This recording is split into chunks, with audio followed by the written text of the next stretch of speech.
आज फैसले का दिन है, यानी कि आज चुनाव परिणाम आना है।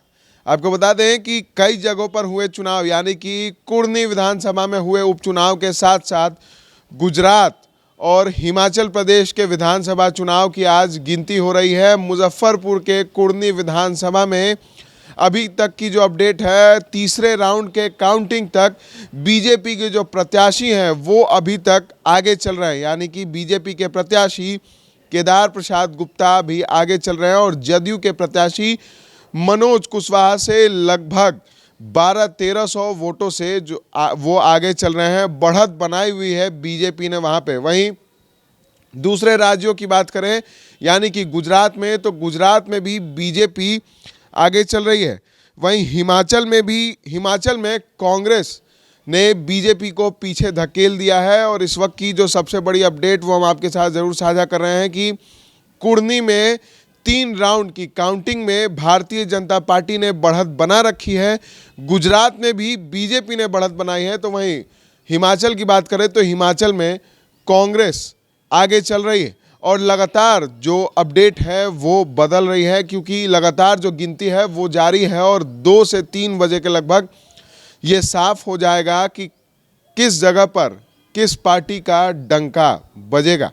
गुजरात और हिमाचल में बीजेपी और कांग्रेस के बीच सीधी टक्कर है। गुजरात में और हिमाचल दोनों जगह आपने भी इस बार अपना किस्मत आजमाया है। अब देखना ये होगा कि गुजरात जो बीजेपी की आन बान शान है, वहाँ बीजेपी अपनी साख बचा पाती है नहीं। वहीं हिमाचल जिस पर कांग्रेस का कब्जा रहा है, अब हिमाचल में कांग्रेस का डंका बजता है या फिर भारतीय जनता पार्टी उनके वोटों पर सेंध मारती है। और खासकर बिहार की बात करें तो बिहार के मुजफ्फरपुर के कुर्नी विधानसभा में बीजेपी और जदयू के बीच सीधी टक्कर है। तो वहीं वीआईपी और एआईएमआईएम जो है वो इनके वोटों को काटने के लिए कहीं ना कहीं जो प्रत्याशी हैं वो उतारे गए थे और उसमें अब वो सफल हो पाते हैं या नहीं ये देखना होगा। लेकिन अभी तक कुर्नी की सीधी बात करते हैं। कुर्नी में जो 3 राउंड की काउंटिंग है उसमें भारतीय जनता पार्टी आगे चल रही है। ये अपडेट हम आपको बताते हैं कि 4 पार्टी जिनके बीच वहाँ सीधी टक्कर है उसमें किसने बाजी मारी है। बीजेपी के प्रत्याशी केदार प्रसाद गुप्ता को 7,936 वोट मिले हैं।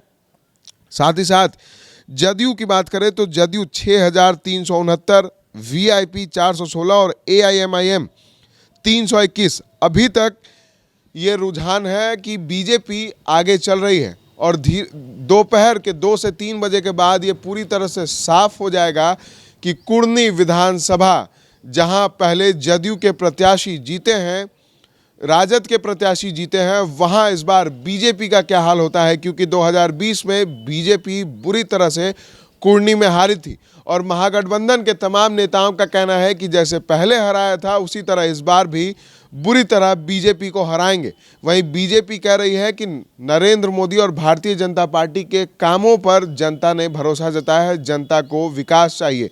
अब जनता ने किसको चुना है वो आज फैसला हो जाएगा कि कुर्नी विधानसभा का ताज बीजेपी के सिर जाता है या फिर जदयू के सिर। तमाम अपडेट्स जो पल पल बदलती जा रही है हम आपके साथ जरूर साझा करेंगे। तब तक के लिए बने रहे दैनिक न्यूज़ के साथ और देखते रहे दैनिक न्यूज़।